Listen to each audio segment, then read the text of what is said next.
Hey, ¿qué tal, amigos? Sean todos bienvenidos nuevamente a un episodio más aquí en Más que Medicina. En el día de hoy ya completamos nuestro episodio número 3 y hoy tenemos nuevamente a una gran invitada. Recuerda que si quieres que tu emprendimiento, tu empresa salga aquí de manera completamente gratuita, lo puedes hacer simplemente escribiéndonos en nuestra página @medicinamed. Así que bueno, vamos a darle la bienvenida a Natalia Hoyos. Hola Nati, ¿cómo estás? Hola José, muy bien. ¿Y tú cómo estás? Excelente. Bueno, bienvenida a este espacio y gracias por aceptar nuestra invitación. A ti, muchas gracias por invitarme. El canal es excelente y estoy muy contenta de estar acá el día de hoy. Gracias, Nati. Bueno, cuéntanos un poco de dónde eres, actualmente qué haces y bueno, básicamente un poco de lo que es hoy Natalia Hoyos Velázquez. Bueno, nací en Popayán, Cauca, en Colombia. Tengo 25 años. Eh, Primero inicié como mi vida académica entrando a ciencia política. Ahora soy estudiante de psicología de último semestre y bueno, he dedicado los últimos años a la influencia positiva en redes sociales por salud mental, psicología y compartir todo ese conocimiento a las demás personas. Es como lo que me dedico ahora, entregada a mi carrera que amo con todo mi corazón y a mi proyecto de Instagram también. Súper bien. Sí, claro. De hecho, por ahí estuve viendo tu página y hay videos con bastante alcance, o sea, son números impactantes, ¿no? Gracias. No ha sido fácil. Las redes sociales son un camino bastante retador, pero es un camino muy bonito también y que le trae a uno muchas experiencias y uno conoce personas también que le aportan muchísimo. Claro que sí. Bueno, ¿por qué decides estudiar psicología después de que ya habías, no sé si pues culminado ya una etapa, pues también como estudiante, ¿no? Bueno, cuando yo era muy pequeña tenía como la idea de que yo iba a ser médica, inclusive, que iba a estudiar medicina. Y lo tenía porque en mi familia hay muchos médicos, entonces yo crecí como rodeada de ese ambiente, ¿no? Mi mamá es enfermera jefe, entonces yo crecí Ah, como escuchando de salud, escuchando en las conversaciones de los cumpleaños, era como las enfermedades. Entonces yo era muy niña y ya me sabía diagnósticos, ya me sabía medicamentos, ya me sabía muchas cosas, pero porque escuchaba en mi casa. Entonces yo pensaba que quería estudiar medicina, que eso era lo mío. Cuando llego a la adolescencia, que es una etapa bastante difícil evolutivamente para todos los seres humanos, yo empiezo como a dudar si la medicina era un poco lo que yo quería en mi vida y me daba cuenta que era muy hábil para expresarme, para escribir. Entonces, hablando con mi papá, vi la opción de las ciencias sociales, que fue lo primero que hice, ciencia política, ciencias políticas. y sí, inicié en eso. Bueno, fue una carrera que me dejó mucho conocimiento de la parte de investigación, me ayudó a crecer muchísimo porque yo entré a la universidad muy joven, pero cuando yo estaba terminando me di cuenta de que yo no me veía ejerciendo toda mi vida esa carrera. Y yo le agradezco mucho a ciencia política, pero no me ubicaba y no me proyectaba con la carrera. Entonces, siendo muy sincera conmigo misma y con mi familia, les digo que yo no estoy contenta con esa elección y que me había dado cuenta que en realidad lo mío siempre había sido el área de la salud. La salud. Pero escojo especialmente psicología porque 2 años antes de tomar esta decisión yo tuve una experiencia muy cercana con la muerte de un familiar y a raíz de todo eso a mí se me genera unos síntomas ansiosos bastante fuertes. Entonces, en esta búsqueda de qué puedo hacer, cómo me puedo mejorar, porque en realidad es bastante asustador cuando a uno le ocurren este tipo de cosas, me empecé a dar cuenta que la salud mental era muy estigmatizada, que si uno decía que sentía nerviosismo, que sentía cosas, que tenía pensamientos tal vez un poco disruptivos, pues lo iban a juzgar y empecé a interesarme por esa población, por esas personas. Entonces, de ahí nace mi idea por empezar a estudiar más sobre lo que es la salud mental y decido iniciar psicología como con ese sentimiento que tenía de lo que yo había vivido, que lo pude gestionar por terapia, pero también con mis propios medios. Y entonces entro a psicología y me doy cuenta que esa era la carrera que tenía que estudiar. Uf, pero una historia bastante interesante. O Sí. sea, algo, o sea, sí, porque es que partes de una experiencia. Oye, y es interesante, ya que me gustaría escuchar esa parte. Cuando terminas ciencias políticas y te das cuenta que en realidad no es lo tuyo, ¿cuáles fueron esos sentimientos?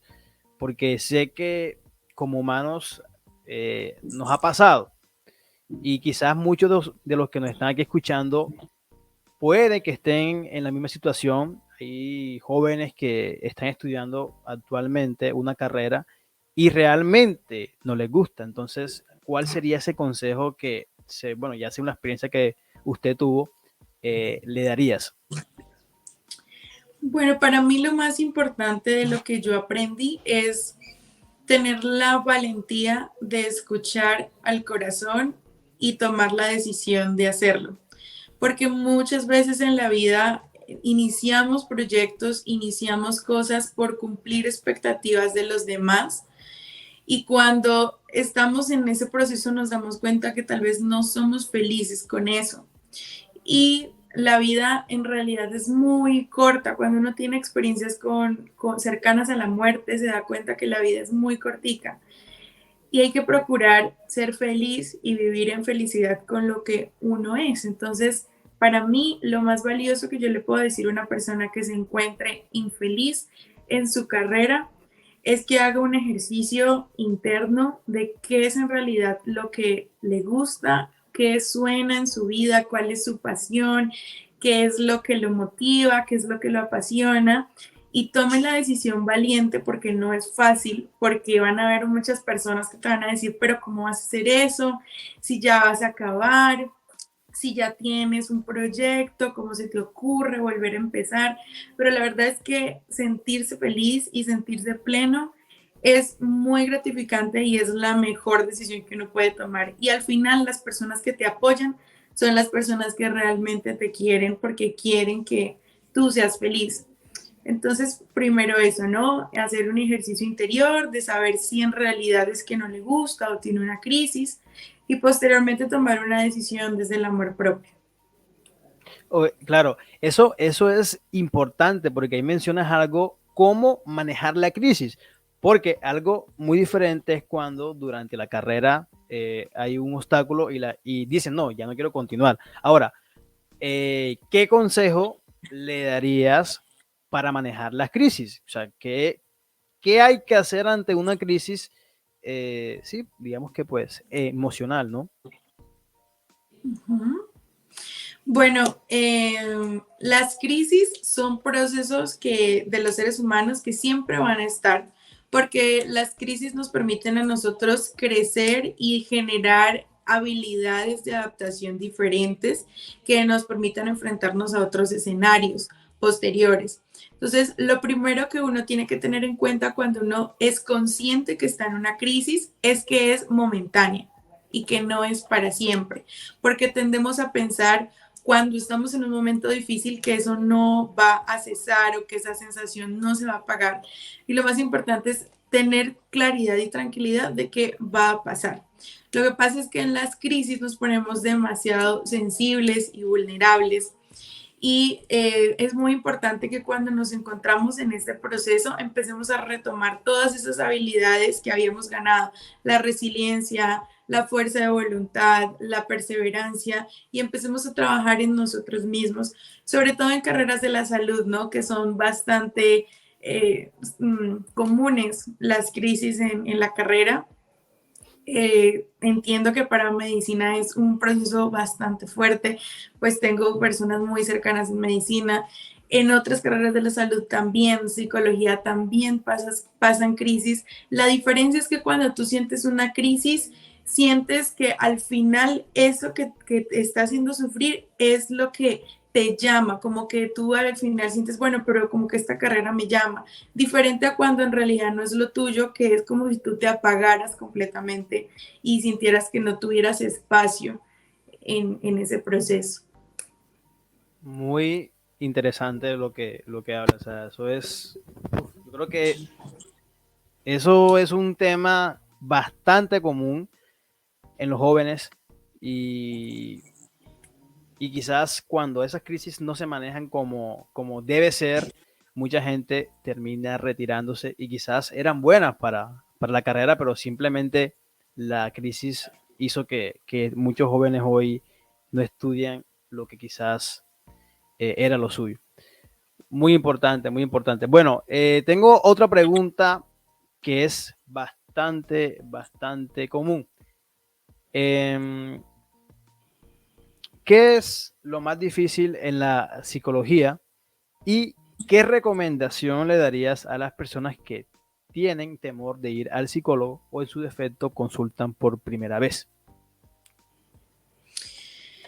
Bueno, lo más difícil de la psicología es aprender a conocernos a nosotros mismos. Es el reto que asumimos las personas que entramos a psicología porque uno piensa que entra a psicología a llenarse de conocimientos de la carrera, de cómo tratar a un paciente, pero en realidad inicias en un proceso contigo mismo porque te estás enfrentando y estás viendo en lo que te están enseñando muchas cosas de las que posiblemente te puedas identificar. Eso es como el proceso más difícil que hay que saber asumir. Por eso es importante, y lo reitero, las personas que estudien o son psicólogos o quieran estudiar en psicología, siempre estar en control con psicología y estarse chequeando, como cuando uno va al médico y se está chequeando cómo estoy bien, porque nuestra mente nos puede jugar malas pasadas. Y Como, con como, respecto, sí, disculpa, como cuáles serían los síntomas, o sea, cómo se dan cuenta que lo que estás estudiando te puede afectar a ti. O sea, cuáles serían los síntomas, por decirlo así. bueno, si te está afectando, digamos que ya es algo más grande, pero por lo general es que tú cargas, sobre todo cuando empiezas a atender pacientes, tú empiezas a cargarte si no tienes un buen proceso de desactivación de todo el contenido de lo que el paciente te está mencionando, de los síntomas y los signos del paciente. Pasa en todas las carreras de la salud, ese componente te carga y te estresa. Entonces, en psicología, sobre todo, es bastante importante que podamos drenar todo eso para que no vayamos a hacerle un daño al paciente y no nos vayamos a hacer un daño a nosotros mismos. No podemos empezar a sentir, pues, signos y síntomas como en esos términos, pues, cansancio, dolores de cabeza. En la parte psicológica puede empezar angustias o muchas veces los seres humanos tenemos pensamientos desadaptativos cuando tenemos muchos niveles de estrés. Entonces, eso uno estudiando psicología los aprende a identificar y pues el secreto está en que cuando tú te des cuenta de que estás cargado o estás en un proceso que te has identificado con algo, pues poder drenarlo y poder tener tu proceso, ¿no? Para poder continuar, porque de todos modos estamos siempre y solamente para los pacientes. Oye, un tema bastante importante. Bueno, ¿y cuál sería el consejo para aquellas personas que tienen temor de ir al psicólogo o en su defecto porque consultan por primera vez? Que no escuchen mucho lo que dicen los demás sobre su decisión de ir al psicólogo. La decisión de ir al psicólogo es una decisión personal y una decisión que hacemos por nosotros mismos y por nuestra salud mental. Y hay una gran estigmatización sobre que el que va al psicólogo está loco, o que yo no voy al psicólogo porque no estoy loco, o que para qué voy a ir al psicólogo si yo todavía lo puedo controlar. Entonces empezar a pensar que no solamente vamos al psicólogo porque estamos locos o porque tenemos algo que no podemos controlar. Vamos al psicólogo porque tenemos un problema que no lo podemos manejar, o porque tenemos síntomas, o porque tenemos una patología. Es decir, ir al psicólogo va desde lo más grande, desde lo más complejo, hasta lo más sencillo, que son poder aprender sobre habilidades. Entonces, primero, empezar a pensar que ir al psicólogo no es malo, es como ir al médico. No hacerle caso a las demás personas que te digan que no está bien, porque siempre debe primar como la salud mental. Y para disminuir como un poco el miedo ante el psicólogo, el psicólogo no te va a psicoanalizar como comúnmente dicen cuando uno dice, es que estudio psicología o soy psicóloga y me vas a psicoanalizar. No funciona así porque no somos como un radar andante, pero es eso, como somos personas común y corriente que nos hemos entrenado para poder ayudar en el proceso de la salud mental. Entonces el psicólogo no te va a psicoanalizar, a no ser que tú entres en un tratamiento de terapia psicoanalítica. El psicólogo no te va a juzgar, que es lo que más se le teme. Un buen psicólogo no te juzga, un buen psicólogo no te critica por tus actos, simplemente te ayuda a gestionar lo que a ti te esté generando malestar, y un buen psicólogo jamás te va a dar espacio para que tu malestar se incremente. Eso es importantísimo porque, bueno, eso a preguntar. Eh, Como en esta vida puede ocurrir de todo, me imagino que hay psicólogos que influyen de una buena manera y otros que empeoran a los pacientes. Ahora, ¿por qué sucede eso? O sea, ¿por qué existen psicólogos que influyen de mala manera y empeoran a los pacientes? No sé si se podría decir así, desconozco la psicología. Bueno, es que las carreras de la salud son tan complejas porque tienen tanta responsabilidad, tanta responsabilidad. Eso es el punto de todo esto, es la responsabilidad que tenemos ante un paciente y una persona, ¿no?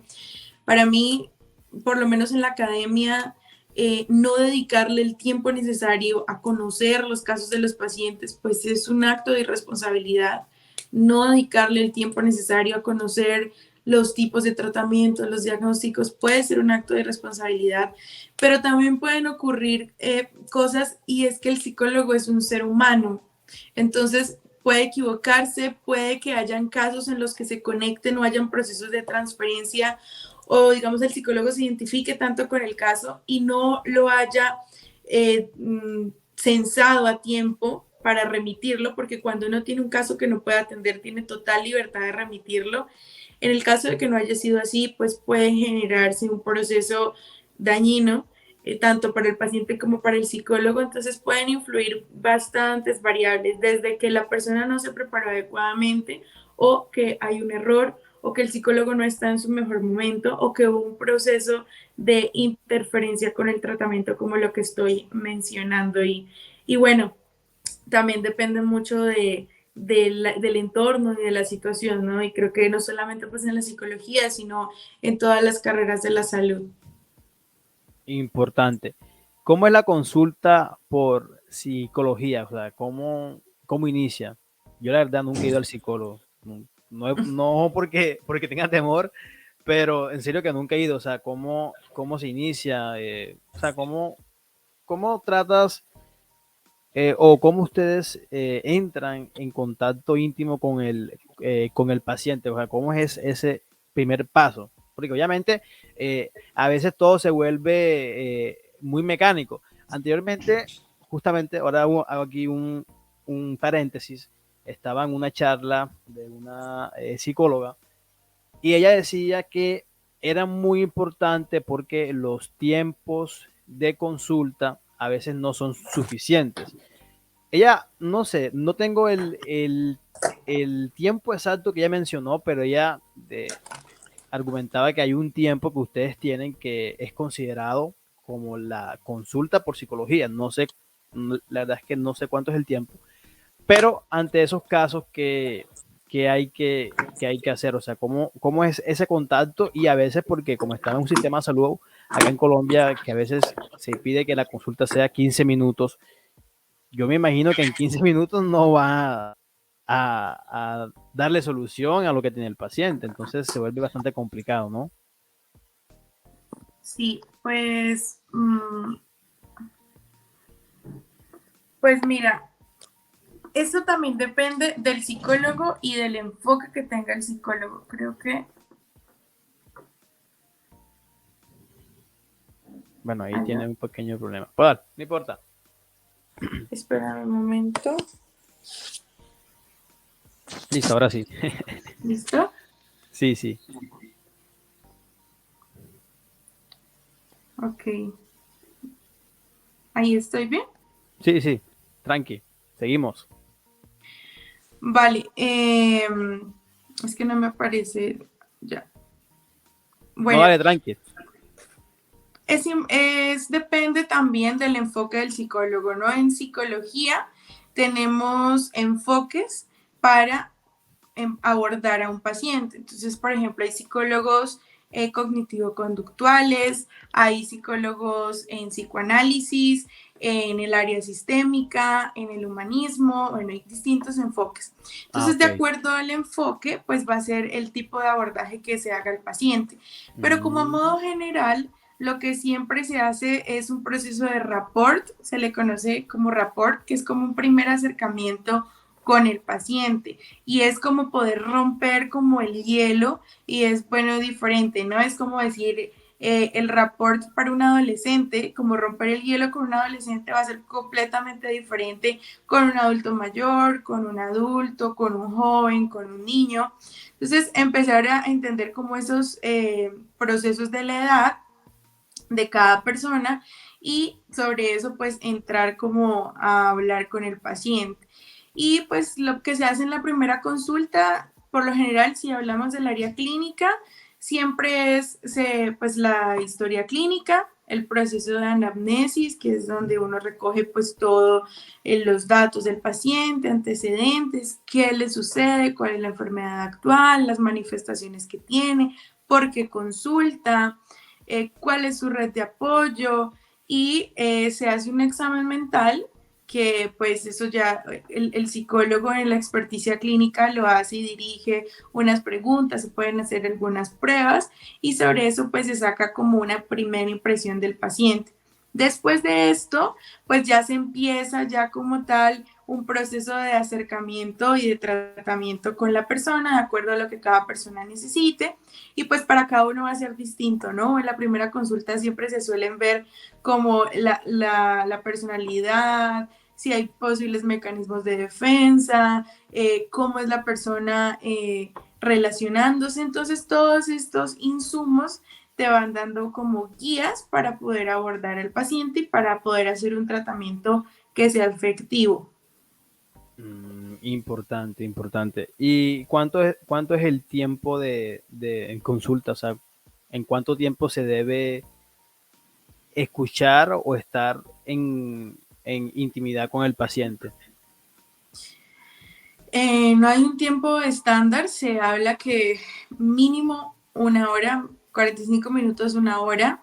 El problema, y yo creo que a lo que se refería la psicóloga que tú dices, es que en la legislación de salud Eso, colombiana dan 20 minutos, eso. máximo 30 minutos por paciente, tanto medicina como psicología, y eso es un horror porque por lo menos en psicología tú en 20 minutos no alcanzas a abordar al paciente, hacer reporte, hacer anamnesis, hacer historia clínica, no alcanzas y cuando estás en el tratamiento pues no vas a alcanzar a aplicar las técnicas. Entonces pues es una crítica que se le hace al sistema de salud de este tiempo establecido, porque en realidad cuando es consulta particular, es lo que el paciente requiera en las consultas particulares. Si el paciente requiere 45 minutos, una hora está bien, si requiere una hora y media está bien. No se sobreexcede el tiempo, ¿no? 2 horas, 3 horas, no, porque ya digamos que no sería un tratamiento efectivo, pero si el paciente requiere una hora 20 minutos en una hora y media máximo en consulta particular, pues está bien, hasta lo que sea hasta el momento, ¿no? Claro está que habrán psicólogos con especialidades ya que puedan tener otra visión de esto, pero normalmente se trabaja de esa manera. Es decir, que básicamente es mejor una consulta particular que ir pues con el seguro, ¿no? Lastimosamente, sí. Okay. Eh, Ahora tú hablabas de unas áreas. ¿Qué área, eh, bueno, pues ya te encuentras en la parte final de tu carrera? ¿Qué área pues te ha gustado? ¿En qué te quieres enfocar? Áreas, me quiero enfocar en el área clínica. Me gusta mucho lo clínico, me gusta mucho el trabajo con pacientes en consulta externa, en el ámbito hospitalario. Y el enfoque que más me llama la atención es el enfoque cognitivo-conductual. Eso es como lo que he decidido hasta ahora. Tal vez la vida me presente algo diferente más adelante, pero al momento eso es con lo que más me identifico. Definitivamente el área clínica para mí me trae muchísimo aprendizaje. Hoy precisamente terminé una práctica en el Hospital Susana López de Valencia, que es un hospital público acá en la ciudad de Popayán, muy enriquecedora con pacientes, hospitalización adultos y UCI adultos, donde se trabajaron procesos súper lindos con estos pacientes que estaban muy afectados emocionalmente. Y cuando tú entras con estos pacientes, tú piensas que vas a ayudarlos y sí, tú les das como las estrategias, pero al final ellos te terminan ayudando también porque te dan un montón de aprendizaje y te abren el corazón y es una experiencia muy bonita. Entonces, esa área me gusta mucho. Interesante. Eh, Te hago una pregunta. ¿Por qué crees que existe tanto tabú a la hora de consultar por psicología? ¿Qué es lo que está pasando? O sea, ¿qué hay que hacer para cambiar ese mito que hay, que quiere decir que la psicología es igual a locura? Bueno, creo que es que nos hemos alejado mucho de la salud mental y la hemos dejado de lado completamente. Entonces, cuando nos la nombran, tendemos a volverla como un monstruo, como si la salud mental fuera algo ajeno a nosotros. Para mí, la importancia de poder visibilizar la salud mental desde un lado con mayor adaptación, que es lo que yo intento hacer en mi página, que las personas conozcan otra cara de la salud mental, conozcan otra cara de la psicología, que salud mental va desde levantarme en las mañanas y agradecerme a mí misma por el esfuerzo que he hecho, porque tal vez tengo mucho estrés y hago una rutina de crecimiento personal o de autoestima, hasta alimentarse bien, hacer ejercicio, procurar tener buenas relaciones, procurar gestionar las emociones, poder decir me siento triste o me siento enojada o me siento muy contenta o me siento muy motivada. No tenerle miedo a sentir y a expresar estas emociones es la importancia de poder empezar a ver la salud mental como de forma más cotidiana. De esta manera creo yo que se empieza a disminuir el miedo de ir al psicólogo, porque si hacemos la salud mental de nuestro día a día y entendemos que día a día nos tenemos que cuidar físicamente y mentalmente, pues se nos va a quitar este miedo de ir al psicólogo. Y también empezar a ver la capacidad de pedir ayuda, que se nos es muy difícil pedir ayuda en momentos críticos y sobre todo que tienen que ver con salud mental porque creemos que nos van a mirar como que no fuimos capaces o como que no podemos abordar esta situación, pero todo está en interiorizar y decir, bueno, tal vez sí necesito ayuda, tal vez no puedo gestionar esto y siempre tenemos que velar por nosotros mismos primero y luego por los demás. Muy bien, un punto de vista interesante. Bueno, voy con una parte, porque por acá, en mi departamento, que es Córdoba, perdón, he visto mucho esto. Es una pregunta bastante discutible y común y te voy a hacer el camino pues, de la pregunta. En los últimos años se ha visto que muchos padres de familia llevan al psicólogo a aquellos niños que sienten o tienen ciertas manías que no son propias de su sexo o se están dando cuenta que tienen eh, atracción hacia niños de su mismo sexo. Ahora, es completamente correcto manejar este tema con el psicólogo. O sea, en realidad es posible desviar ese camino que los niños al parecer al día de hoy toman por naturaleza. De hecho, se dice que de hecho la homosexualidad puede que tenga un carácter o una parte genética. Pero bueno, más allá de eso, la pregunta es, ¿se debe manejar esto con el psicólogo? ¿Realmente es el camino, es lo apropiado? Bueno, para responder esa pregunta hay que mencionar algo importante. En salud mental nosotros nos regimos por unos manuales diagnósticos, que Exacto. son, como igual que en medicina, el CIE y el Sí, DSM, que viene por números, ¿no? El sí. DSM-5, que es el vigente, y el anterior, el DSM-4, en ese manual establecían o se establecía todavía la homosexualidad o las tendencias a inclinaciones diversas como una patología, algo que es Ok. supremamente grave porque estandarizaban esta determinación como una enfermedad. Posteriormente ya no se cataloga como una enfermedad en los manuales vigentes. ¿Qué Vigentes. opinaría yo? Perdón, ¿qué opinaría yo? Eh, Ir al psicólogo cuando mi hijo me menciona que tiene una inclinación sexual diferente, ¿es bueno o malo según la intención que yo tenga como padre? Porque si yo tengo la intención de que mi hijo cambie eso, porque para mi moral o para mi sistema moral está mal, pues es una muy mala decisión. En cambio, si yo como padre tengo la intención de que mi hijo empiece a descubrir su sexualidad y se adapte al entorno, que Colombia es un entorno difícil en ese tema, pues sí sería una conducta adecuada.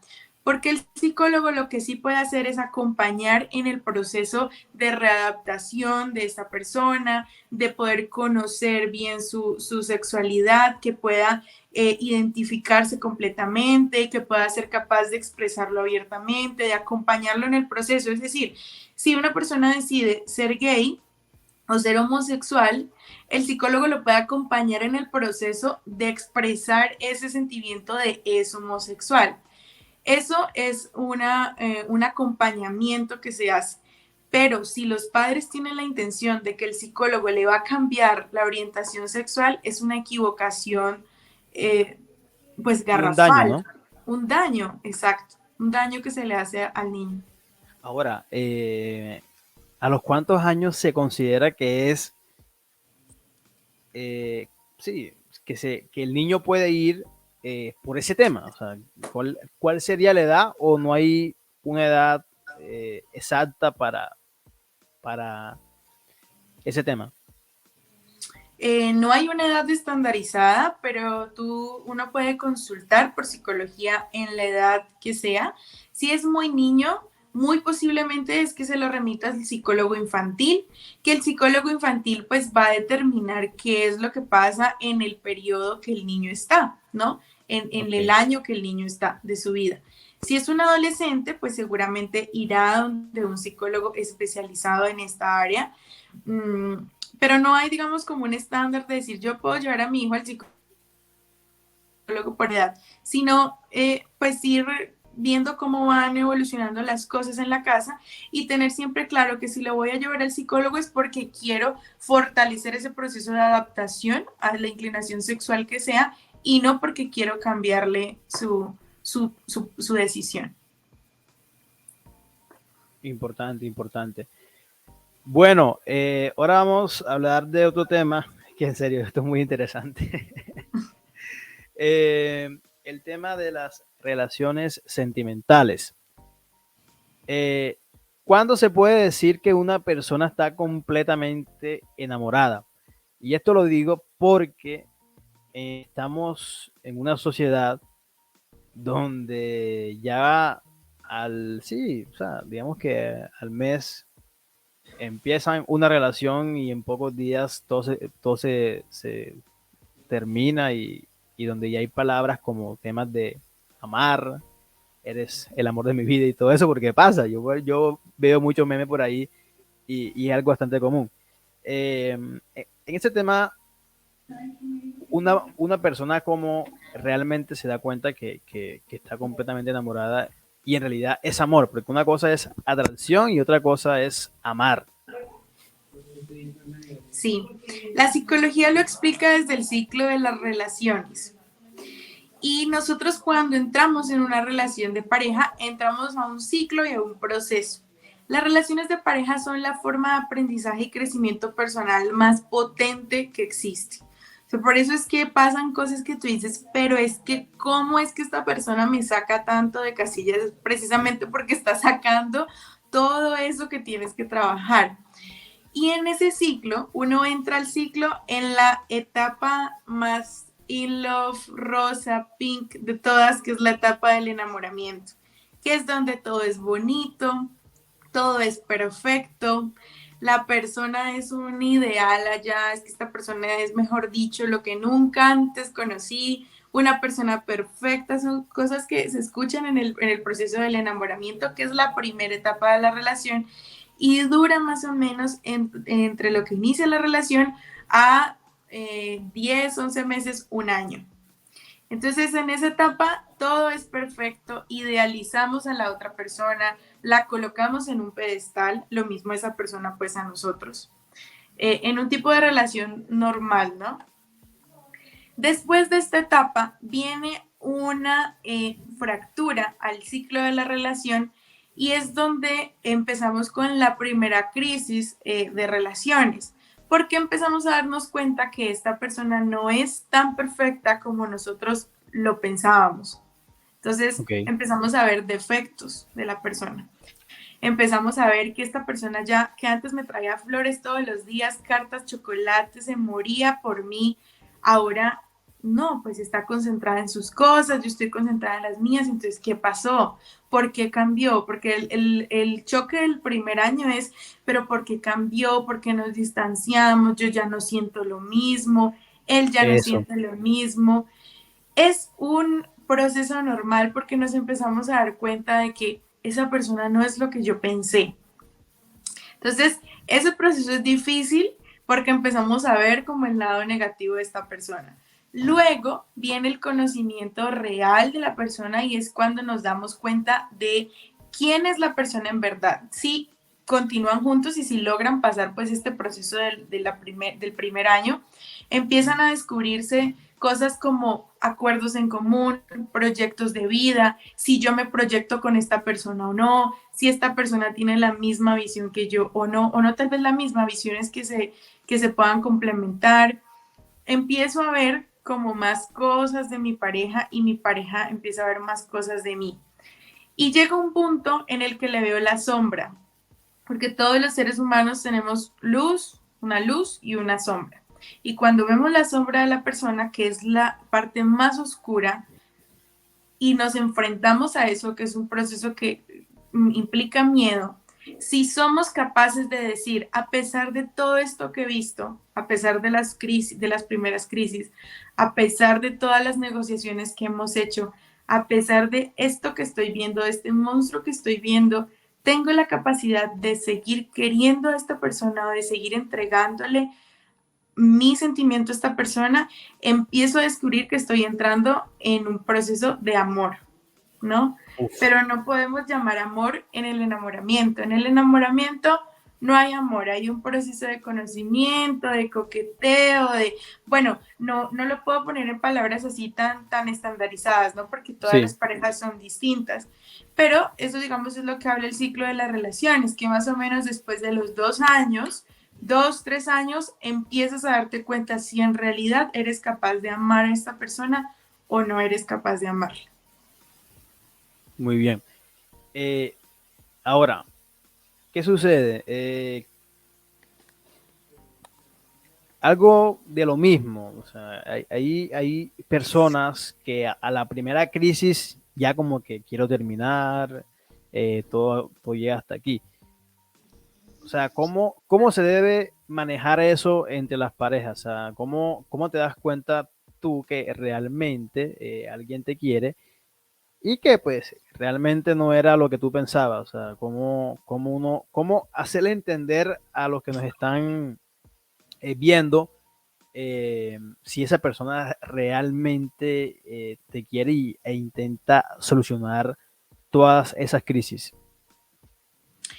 Bueno, de que la persona quiera seguir luchando por una relación va a depender también de la historia de vida de esa persona, de posibles traumas que tenga, de cómo son los mecanismos de adaptación y de afrontamiento de la persona.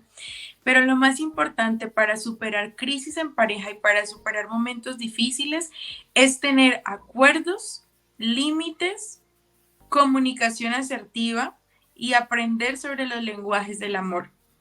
Hay muchas más técnicas, pero desde mi experiencia, estas son las más poderosas porque te generan a ti poder entender al otro desde la empatía. La comunicación asertiva es muy bonita porque te permite a ti validar tus emociones y hacerte responsable de tus emociones sin inculpar al otro.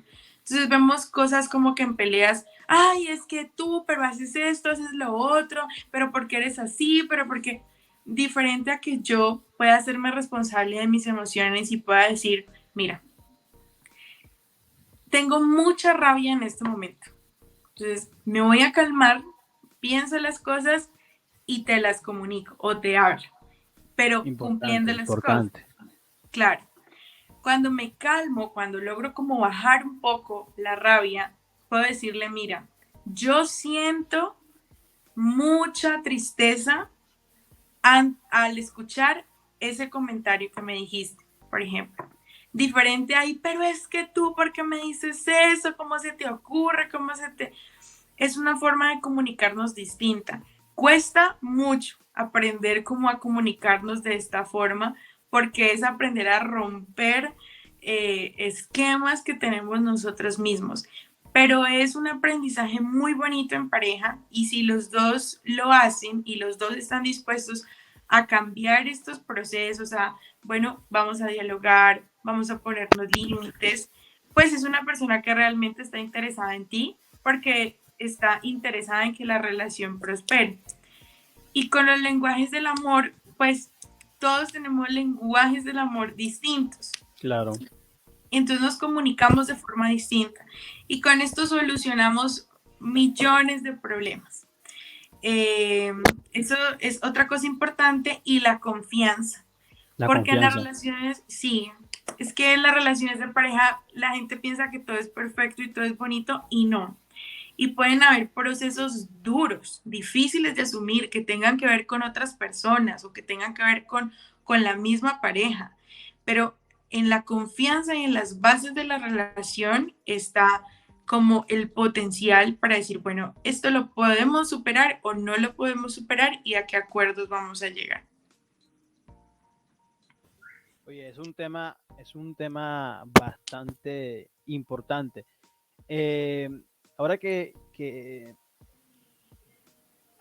que hablabas de la etapa del enamoramiento, sucede que hay algo que sí, tú estás enamorado, pero hay personas que viven esa etapa, pero dejan que cosas como el maltrato se vuelvan algo normales.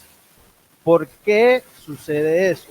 ¿Qué es lo que pasa? O sea, ¿cuál sería el principio o hay de pronto factores que influyen a que esa persona deje normalizar temas como un maltrato? Bueno, no hay una respuesta general a eso. Va a depender del caso, va a depender de la persona, va a depender de la historia de vida de esta persona y de cómo esta persona se dialoga con el dolor y con el sufrimiento, porque todos dialogamos de una forma distinta con esto, pero puede que ahí empiecen a entrar procesos de apego emocional, dependencia emocional, y cuando entramos en esta dinámica Sí.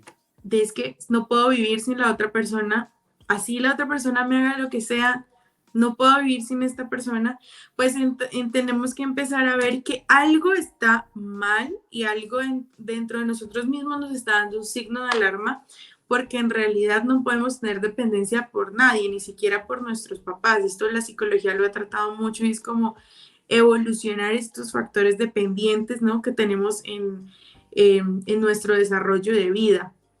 Puede que pasen muchas de estas cosas, pero va a depender del caso específico, va a depender de la relación y de cómo esta persona se está relacionando con la violencia. Sí, sigue siendo eh, lo mismo, o sea, ¿qué qué experiencia tuvo esa persona en un pasado? Y de ahí básicamente pues se va a explicar muchas cosas, ¿no? Sí, las experiencias del pasado son muy distintas, pero en la psicología uno se guía mucho por antecedentes. No son un condicionante porque se pueden gestionar, pero pues sí, pues te pueden dar indicios de un comportamiento que está teniendo una persona. Entonces, habría que analizar bien qué es lo que pasa que a esa mujer o a ese hombre no le permite sus habilidades de afrontamiento salir de esa dinámica violenta. Algo muy, muy importante. Oye, esto es un tema bastante chévere, en serio que Sí. son cosas que uff, creo que muchísima gente con este podcast se va a quedar como que, ¿será que estoy haciendo las cosas bien? No, es algo muy, muy interesante, es algo muy interesante eh, y no, o sea, en serio, es algo interesantísimo. Eh, ¿Cuáles serían las alarmas que debe tener una persona para decir, hey, esta persona es tóxica, tengo que irme de aquí urgentemente? Es que es la toxicidad que se ha vuelto tan famosa, las red flags que se han vuelto tan famosas, son tan, pero tan subjetivas. Lo que sí es que hay comportamientos de alarma, ¿no? Que nos dicen a nosotros como, uy, ¿qué pasa o qué está pasando con esa persona? La mayoría de estos comportamientos inician con la posesión, ¿no? De que, por ejemplo, no te puedes vestir como yo no apruebe. O no puedes, Imagínate, o sea, eso es grave. gravísimo, claro. No puedes salir a donde yo diga o a donde yo no haya aprobado. O sea, eso es muy grave porque estás eh, coaccionando la voluntad de la otra persona y jamás lo puedes hacer. O por ejemplo, el cuento de revisar el celular que tanto se ha vuelto Oye, viral, eso es importante. es que en realidad o sea, revisar y como inspeccionar, pues es un acto de agresión con la otra persona. O sea, pues Está mal. depende como, pues lo que pasa es que no es que esté bien ni mal en psicología, no hablas de esto está bien, esto está mal, la psicología siempre intenta como comprender el proceso, pero cuando tú tienes la necesidad de ver eso que la otra persona tiene como privado, porque el celular es de parte de la vida privada del otro, pues es qué pasa dentro de ti que no te está dejando confiar en la relación. Y con Eso. eso digo que todos hemos caído en eso. Yo creo que mejor dicho, ser humano, yo también que he Natalia, estado acá, ha sí, caído en eso, Claro, y es que somos también, vamos creciendo con el tiempo, ¿no? O sea, vamos madurando. Yo, por Pero, ejemplo, ahora pero digo, ya, antes que se me vaya la paloma, dale, dale. oye, esto es importante porque te aseguro que hay gente que sí, que lo ha vivido, pero la pregunta es, ¿eso realmente te hace una persona insegura? O sea, ¿eso quiere decir que eres una persona insegura? ¿O qué tanto puede afectar esto en una relación? Porque tú hablabas algo muy importante y es que son, no, creo que eran las reglas durante Límites. sí, eso, el límite. Y dentro de ese límite puede haber que esa persona te diga, hey, no, yo completamente no te puedo mostrar mi celular porque, o sea, ella dice que no, y no, y no, y eso pasa. Entonces, realmente eso puede afectar la relación y cómo para manejar eso, ahora que sigas con tu punto de vista. A ver, eran varias preguntas. La primera, pues, eh, no es La que nos, inseguridad. la inseguridad, no es Ajá, que yo sea insegura o yo sea insegura por revisar el celular, porque pues no me etiqueto. Pasé por un momento de inseguridad cuando revisé el celular, ¿no? Puede eso, ser sí, hombre o mujer. Pasé por un momento de inseguridad. Que sí, esos momentos de inseguridad afectan la relación, claro, la afectan porque debilitan la confianza la necesaria. Es confianza. que hay cosas diferentes, ¿no? Yo, por ejemplo, aquí tengo un forro. Digamos que está mi celular, digamos a mí me pasa con mi pareja y yo dejo mi celular desbloqueado y lo dejo ahí, me voy, le puedo decir, amor, por favor, coge mi celular, llama a mi mamá, necesito tal cosa, necesito lo extra, normal. Él no está revisando mi celular, yo di a disposición de que mi celular estuviera ahí, no porque quiero que él lo vea, no, simplemente me relajé pues porque tampoco es que ahora que yo tenga que estar escondiendo un secreto, pues normal, actúo normal. Eso es diferente a yo tener el celular y empezar a pensar, "Ay, ¿será que lo reviso? ¿Será que no lo reviso? ¿Será que Eh, está hablando con alguien? ¿Será que no está hablando con alguien? ¿Será que tiene una conversación?" Entonces, eso primero que nos genera una ansiedad tremenda, pues daña la relación. Y pues no hay que sentirse culpables, todo es un proceso como de crecimiento y de empezar a madurar y uno luego va diciendo, tan boba yo, tan bobo yo porque hice tal cosa. Es un proceso. exacto. Y No, sí, sí, continúa. no, dime, la otra pregunta, ¿cuál era?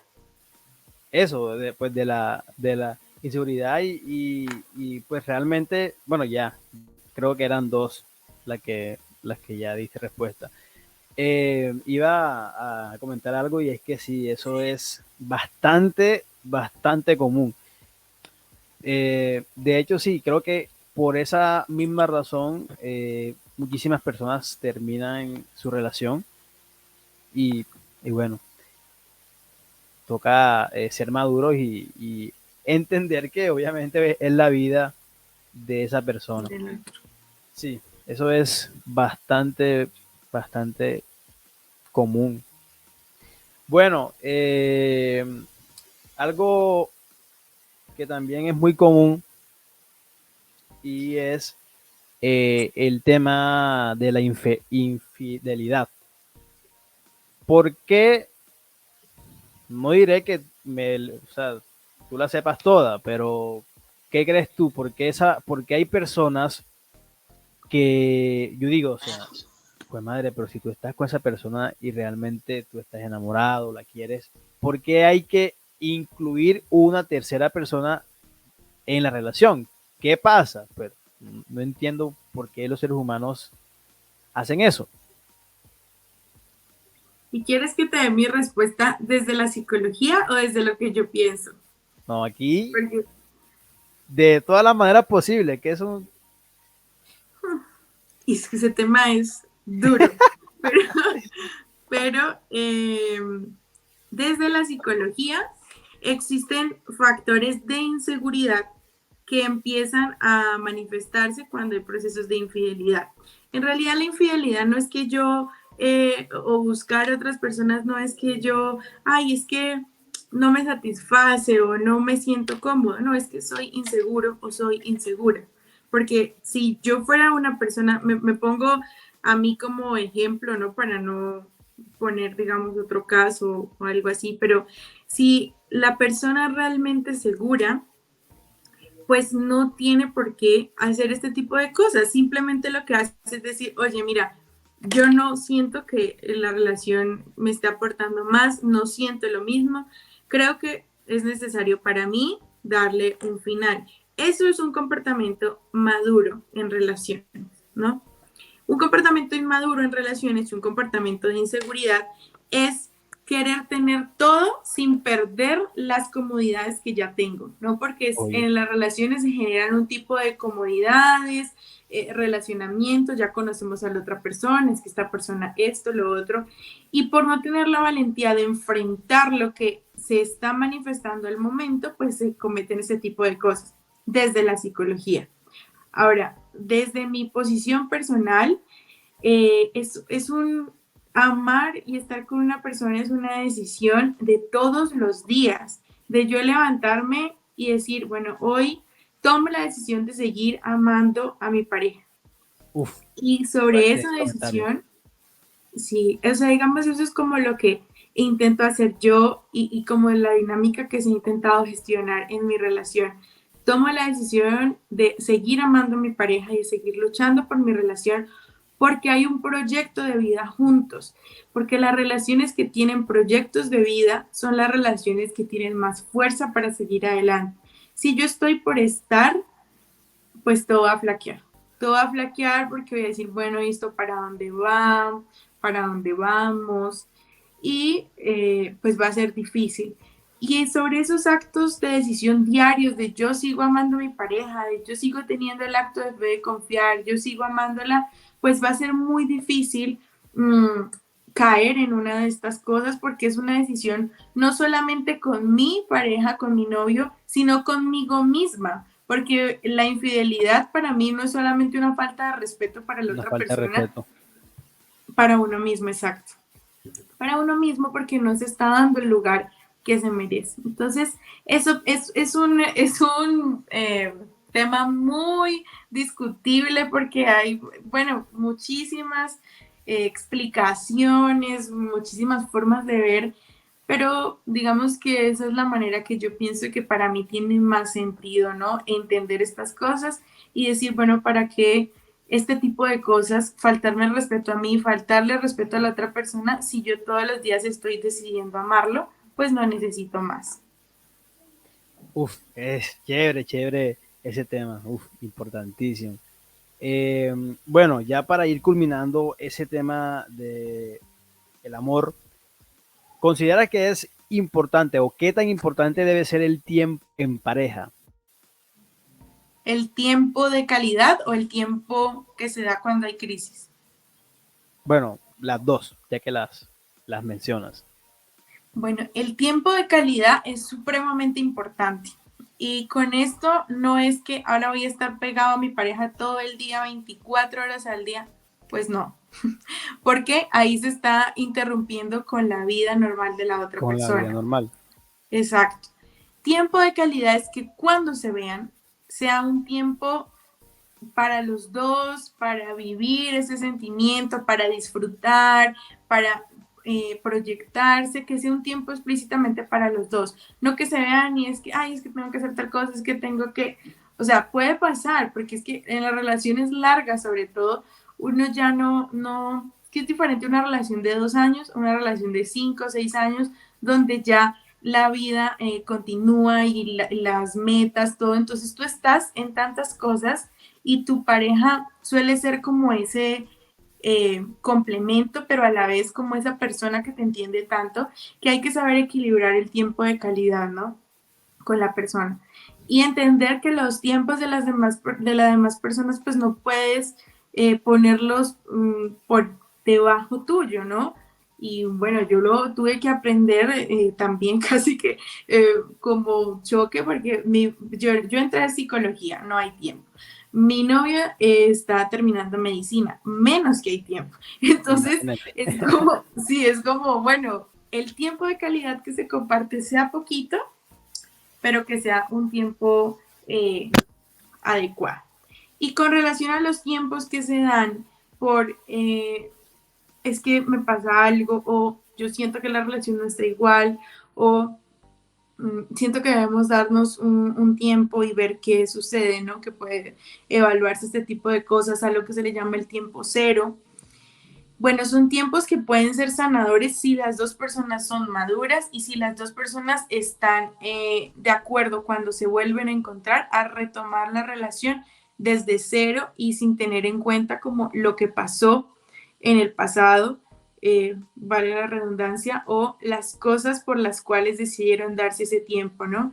Entonces, el tiempo cero es muy sanador, pero hay que tener mucha madurez de entender qué estaba pasando, si, por ejemplo, hubieron situaciones que se manifestaron ahí y que te dolieron o le dolieron a la otra persona, pues tener la capacidad en pareja de sobrepasar eso. Y le pasan muchas parejas, en realidad, muchas parejas tienen estos tiempos, solamente que no se habla por tabú, por miedo a que lo juzguen, pero muchas veces es necesario. Sí, eso es muy importante. ¿Y cuándo considerar que definitivamente no hay tiempo de calidad y que es momento de que cada quien tome pues caminos diferentes? Porque si aquí el mismo tema y es que se vuelve algo, por decirlo así, que tú dependes emocional de esa persona. Te lo digo porque tengo compañeros, sinceramente mis relaciones, mi experiencia han sido bastante cortas, pero hay compañeros que me dicen, hey, en serio que, o sea, llevaba 4 años con mi novia y es la hora y no la supero, mi madre, en serio que no puedo dejarla. Sí me da, o sea, sí me va a entender, se vuelve como que algo tan imposible que yo le diga, pues, yo le digo, pero ay, o sea, sinceramente no sé qué decirte porque no he vivido la experiencia, pero en serio, ¿cuándo hay que considerar y decir, no, ya aquí en serio ya esto tiene que culminar? Cuando la relación está interponiéndose con tus sueños, con tu felicidad, cuando no sientes paz en la relación, cuando no te sientes bien, cuando sientes que ya no eres capaz de amar a esa persona, es momento de parar. Hay relaciones que tienen la capacidad de continuar por muchos años. Hay relaciones súper exitosas que tienen la capacidad de establecerse y decir, bueno, este es nuestro proyecto de vida. Claro, van a haber crisis, pues ya no todo va a ser color de rosa, pero tienen la capacidad. Y hay otras relaciones que simplemente llegaron para hacerte aprender algo. Y eso hay que tener madurez para entender que si esa persona llegó solo por un momento para hacerte aprender una cosa en específico, hay que soltar. Porque si tú no sueltas, pues vas a generarte muchísimo malestar y vas a quedarte repitiendo ciclos y ciclos hasta que Ciclos. aprendas. Ajá. Entonces, si tú ves que hay personas que tienen la misma pareja con diferente cara, es la misma persona, pero en diferentes rostros, pero porque no han aprendido. Entonces repiten el ciclo y repiten el ciclo. Sí, yo lo que puedo decir en cuanto a eso es que sí, eh, eso ayuda a madurar y también a darnos un poquito de carácter. Natalia, ha sido un espacio bastante chévere. Hemos ya culminado nuestro espacio, pero te tengo una gran noticia y es que voy a publicar en mi página preguntas en cuanto a un tema específico para darte la oportunidad en un segundo espacio hablar de temas importantes. No sé si te gustaría eh, venir nuevamente aquí a Más que Medicina con temas que en serio que esto es importantísimo. Claro que sí, estaría encantada de volver a este espacio. Eh, Estoy muy de acuerdo con las cuentas que se hacen para espacios positivos en redes sociales como esta y bueno, a disposición de lo que necesiten y me gustaría muchísimo volver a estar acá. Claro, como, bueno, ahí ya te pueden seguir como psico.nataliahoyos ¿Actualmente brindas alguna o digamos que pues algunas citas, consultas o digamos que aún no estás dando ese servicio? No, legalmente no puedo hacerlo hasta que termine la carrera. Entonces, lo único que se puede a finales de carrera es poder brindar atenciones primarias, escucha activa, que es lo que hacemos en algunos ámbitos de práctica. Y las únicas consultas que doy es en consultorios supervisados pues por la universidad. Entonces, en este Ah, ok. momento no tengo eh, atención como tal, pero cualquier cosa que necesiten, pues me pueden preguntar, puedo escuchar, puedo eh, poder dar alguna estrategia, guiar en algunas cosas, eso lo puedo hacer con mucho gusto. Claro que sí, listo. Entonces ya saben, allí en las historias, la próxima semana, yo estaré en contacto con Natalia y vamos a tomar varios temas y en un segundo espacio sus preguntas y sus dudas serán aquí nuevamente con Natalia. Oye, creo que sinceramente ha sido uno de los podcasts más interesantes que he realizado. Eh, Muy bueno y te felicito. Creo que serás una buena psicóloga, en serio. Gracias, muchas gracias y gracias por invitarme. Sí, de verdad fue un muy buen podcast. Muchas gracias. Listo, ya la pueden seguir como psico.nataliahoyos. Bueno, no sé qué le quieres decir a tus seguidores, a toda esa gente que por ahí te sigue. Bueno, no sé. Bueno, primero gracias las personas que me siguen y que me han apoyado en la página. Gracias porque últimamente ha crecido bastante y como le dije al principio no es fácil. Entonces por ende pues les agradezco mucho todo el apoyo y la página está para ustedes, para que entre todos aprendamos de la salud mental. Gracias a las personas que se conectaron acá, que puedan ver este post y las historias posteriores, este podcast. Gracias, José, por invitarme y bueno, en lo que yo pueda servir a las personas desde la salud mental, desde lo que estudio y esto que me apasiona, aquí estoy. Sí, de antemano pues a ti que de una dices el sí y eso es muy importante. Bueno, Nati, cuídate mucho y nos vemos en Cuídate. un segundo episodio. Vale, gracias. Feliz noche. Chao, Nati. Bueno, ella fue Natalia Hoyos. Estuvo un podcast, mi gente, bastante interesante. Y nuevamente, gracias a ustedes por seguirme, por estar ahí muy pendientes a todos mis episodios. Esto es Más que Medicina. Y recuerda que la medicina e historias de vida es el espacio ideal. Aquí con su director José Felipe Erazo, @medicinamed. Y nos vemos en una próxima oportunidad, muchachos. Hey, pilas, que se viene un segundo episodio y la vamos a romper seguramente con la bendición de Dios, con el de arriba, con Papá Dios. Chao, chao.